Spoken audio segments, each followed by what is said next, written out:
गडकिल्ल्यांच्या संरक्षणासाठी मोठा निर्णय। ऐतिहासिक ठेव्यांवर गैरकृत्य करणाऱ्यांना 1 लाखांचा दंड। छत्रपती संभाजीराजेंची माहिती।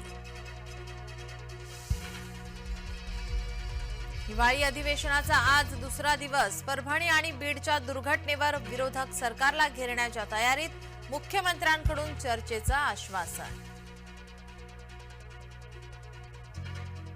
मनोज जरांगे सामूहिक आमरण उपोषणावर ठाम। आज उपोषणाची जाहीर करणार तारीख।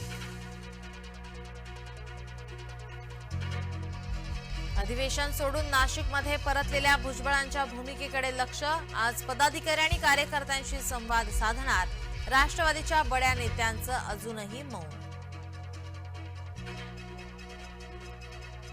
परभणी दुर्घटनेनंतर आंदोलकांकडून विक्रोळी बंदची हाक। आंदोलक सोमनाथ सूर्यवंशीवर वैकुंठ स्मशानभूमीत अंत्यसंस्कार। हृदयविकारामुळे परभणीतल्या आणखी एका आंदोलकाचा मृत्यू। 65 वर्षीय विजय वाकोडेंचा तणावामुळे मृत्यू।